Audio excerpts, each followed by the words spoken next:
തട്ടുകടയുടെ ഈ ഭാഗത്താണ് കുഞ്ഞിനെ കിടത്തിയിരുന്നത്. പുലർച്ചെ തന്നെ കുഞ്ഞിൻ്റെ കരച്ചിൽ കേട്ട് ഈ തട്ടുകടയുടെ ഉടമസ്ഥൻ, അതായത് ജയരാജ് എന്ന് പറയുന്ന അദ്ദേഹത്തിൻ്റെ വീടാണ് ഈ കാണുന്നത്.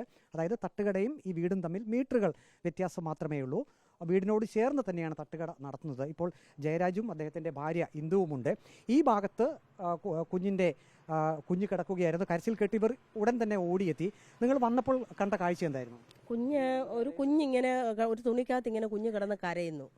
കണ്ടപ്പോൾ തന്നെ നമ്മളത് ഞെട്ടിപ്പോയി. ഇതെന്താ ഒരു കുഞ്ഞിനെ കാണുമ്പോൾ തന്നെ നമ്മൾ കടയുടെ വാതുക്കൽ ഒരു കുഞ്ഞിനെ വെളുപ്പിനെ കാണുമെന്ന് പറയുമ്പോൾ നമുക്കങ്ങ് വല്ലാതെ അങ്ങ് സ്തംഭിച്ചു പോയി ചേട്ടനെ.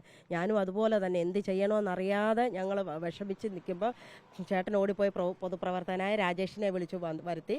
രാജേഷ് ചേട്ടനെ വന്ന് കുഞ്ഞിനെ കണ്ടതിന് ശേഷം പെട്ടെന്ന് തന്നെ പോലീസിലേക്ക് ഫോൺ ചെയ്തു. ഡോക്ടർമാരിൽ നിന്ന് ചില വിവരങ്ങൾ നിങ്ങൾക്ക് കിട്ടിയിട്ടുണ്ടല്ലോ, എന്താണ് ഡോക്ടർമാർ അറിയിച്ചത്? നല്ല ആരോഗ്യമുള്ള കുഞ്ഞാണ്, പ്രസവിച്ചിട്ട് 6 മണിക്കൂർ ഏകദേശമായിട്ടുള്ളൂ എന്നാണ് പറഞ്ഞിരിക്കുന്നത്.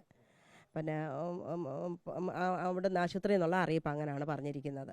പുലർച്ചെ സമയത്തൊക്കെ ധാരാളം ആളുകളൊക്കെ പോകുന്ന സ്ഥലമാണോ ഇത്? അതെ, പുലർച്ചെ എന്ന് പറഞ്ഞാൽ 4 മണി. ഞാൻ 5 മണിക്കായി തട്ടുകട ചായ ഇടാനായിട്ട് തുറക്കുന്നു. ആ 5 മണി ആയപ്പോഴത്തേക്കിനും ഇവിടെ ലൈറ്റ് ഇട്ടപ്പോഴത്തേക്കിനും രാത്രി ഈ പുറയിലെ ലൈറ്റും ഈ ഇലുമിനേഷനും ഓഫ് ചെയ്യത്തേയില്ല. ഞങ്ങളിവിടെ വന്നപ്പോൾ ഇവിടെ ധാരാളം തെരുവ് നായ്ക്കളുണ്ടായിരുന്നു. ആ സമയത്ത് എന്തെങ്കിലും? ഒന്നുമില്ലായിരുന്നു. അതാണ് ആ കുഞ്ഞ് രക്ഷപ്പെടാനുള്ള പ്രത്യേക കാരണം. അല്ലെങ്കിൽ ഇവിടെ സ്ഥിരമായിട്ട് ഇഷ്ടംപോലെ തരുന്നവരുടെ ശല്യമുള്ള സ്ഥലമാണ്.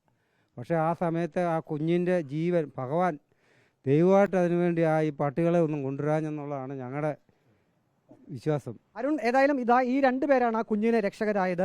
ജയരാജും അദ്ദേഹത്തിൻ്റെ ഭാര്യ ഇന്ദുവും. അവർ ഭയന്നുപോയി യഥാർത്ഥത്തിൽ. പക്ഷെ അവർ സമയോചിതമായി ഇടപെട്ട് പോലീസിനെ അറിയിച്ചു, നാട്ടുകാരെ അറിയിച്ചു. ആംബുലൻസ് ഇവിടെ എത്തിച്ച് ആ കുഞ്ഞിനെ സുരക്ഷിതമായി തിരുവല്ല താലൂക്ക് ആശുപത്രിയിലേക്ക് മാറ്റിയിട്ടുണ്ട്. ഇപ്പോൾ ഇന്ദു ചേച്ചി പറഞ്ഞത് ജനിച്ച 6 മണിക്കൂർ മാത്രമേ പ്രായമുള്ള ആ കുഞ്ഞ് ആണ് എന്നുള്ളതാണ്. ഏതായാലും പുലർച്ചെയൊക്കെ ഈ ഭാഗത്ത് നല്ല തണുപ്പുണ്ടായിരുന്നു. ഇവർ തന്നെയാണ് പുതപ്പ് കൊടുത്തത് അല്ലേ?